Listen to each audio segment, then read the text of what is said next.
Կարծում եմ, որ հարցս ուղղված է Նիկոլ Փաշինյանին, որովհետև ուզում եմ հիշել 2022 թվականի մայիսի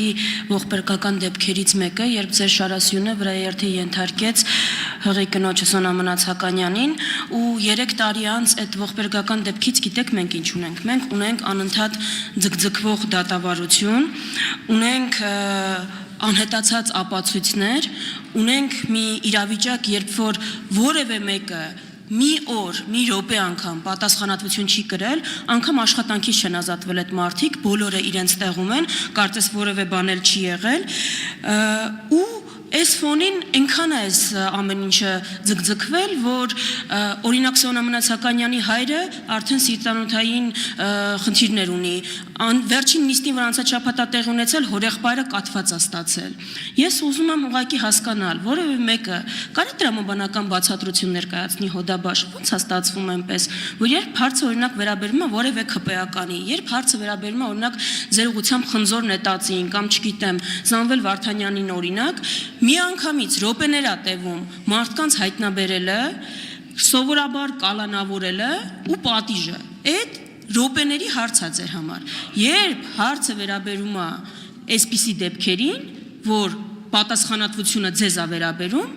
որևէ հետևանք դա չի ունենում։ Երկակիությունը ստանդարտների, հովանավորչությունը, դատական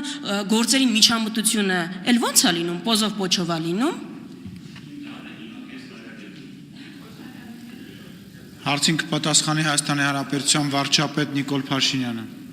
Դահլիճում լրություն։ Շնորհակալ եմ հարցի համար։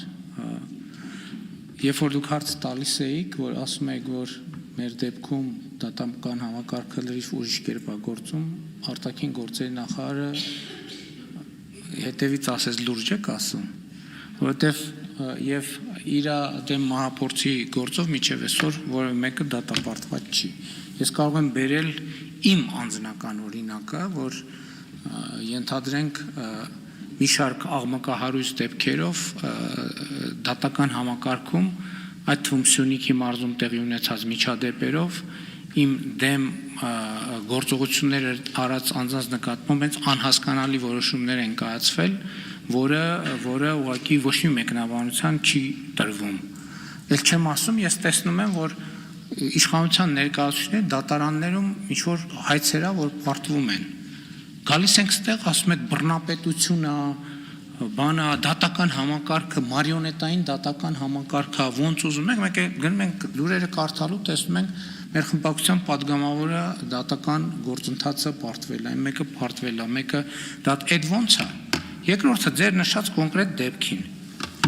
Ես հարգարժան տուժողի իմ հեռախոսի համարը տվել եմ, նոր բացեցի, նայեցի, վերջին անգամ ինձ ընդ որում երևի առաջին անգամ մենք կոնտակտ ենք ունեցել, ինքը զանգել է կամ գրել է ինձ վերջին անգամ 2022 թվականի հունիսի 6-ին։ 2022 թվականի հունիսի 6-ին։ Հիմա զանգս էլ ստուգեմ, կարող է WhatsApp-ով չի տեղի ունեցել։ Չէ, ես նկատի ունեմ, հիմա դուք ինչ եք ինձ ասում։ Դուք ինչ եք ինձ ասում։ Դուք մի կողմից գալիս եք ասում եք դատական համակարգը պետք է անկախ լինի,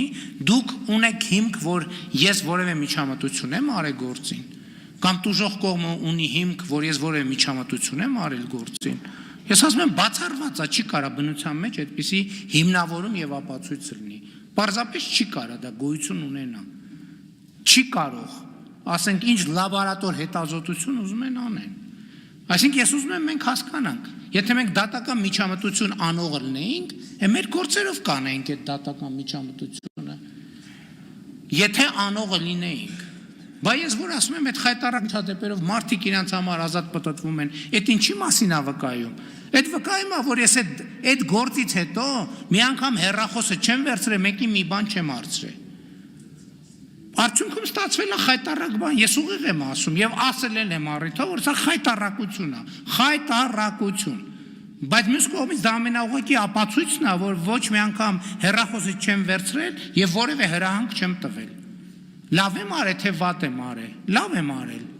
Բայց մյուս կողմից ես հասկանում եմ, ես մեր դատական համակարգի ներկայացուցիչներին էլ եմ ասում։ Ասում եմ հարգելի գործընկերներ, վերջերս հակակոռուպցիա բանի ինչա կոչվում ֆորմատը, դատաիրավական բարեփոխումների խորհրդի նիստն է։ Ասում եմ հարգելի գործընկերներ,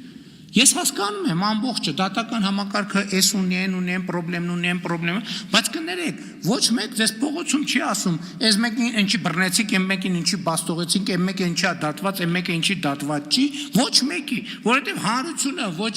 հարգարժան դատավոր էս ինչ անի անունը գիտի, ոչ ազգանունը, ոչ այն հարգարժան դատավորի, ոչ առաջին ատյանի, ոչ երկրորդ, ոչ երրորդ, ոչ մեկի չգիտի, այդ բոլորը ինձ են ասում, ինձ տվեք պատասխաններ, որ ես կարողանամ պատասխան տամ։ Գալիս ենք ընդդիմությունն ասում է բոլորը նստած են ձեր հրահանգով կամ նստած չեն ձեր հրահանգով, գնում ենք փողոց ենք դուրս գալիս ասում են բոլորը նստած չեն ձեր հրահանգով, մեր հրահանգով չի, կամ ասենք եթե ես էլի եմ ասում եկեք փոխենք մեր իրավակարգավորումները, տվեք ինձ պատասխանատվությունը դատական համակարգի կամ ձեր բոլոր հարցերին պատասխանեմ։ Ուշադրություն քվեարկություն ալնելու ես աչքից։ Քվեարկություն ալնելու ուզում եմ ուշադիր լինել։ Արձագանք համեցեք։ Նախ բռնապետության մասին պնդումները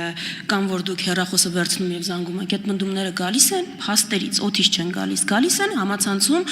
հրապարակված այն ձայնագրություններից, որով դուք Արտուր Վանեցյանին, մյուսներ Պաշտոնյաներին ուղիղ ցույցում եք տալիս կալանավորել, չկալանավորելու Խաչատուրովի, Քոչյանի գործով կալանավորել, հանգիստ մի ոգևորվեք, կալանավորելու մասին։ Լրություն դահլիճում։ Որ դուք հեռախոս եք վերցնում, դրա մասին վկայում է ԲԴԽ նախագահի պաշտոնը զբաղեցնող մարդու հրաժարականը WhatsApp-ով SMS ստանալուց հետո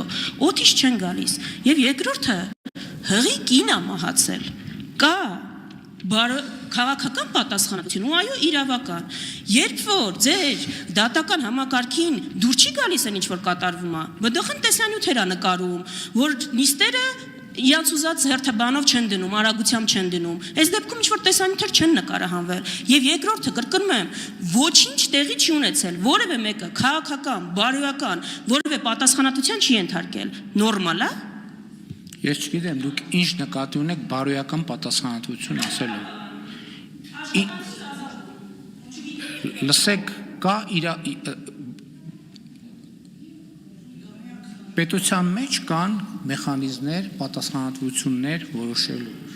Լրություն, լավ։ Չեն աշխատում, ես էլ եմ ասում, չեն աշխատում, լավ չեն աշխատում։ Ես էլ եմ ասում, չեն աշխատում, լավ չեն աշխատում։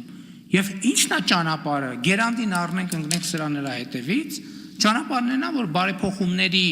ճանապարհը շարունակենք, ուրիշ տարբերակ չկա։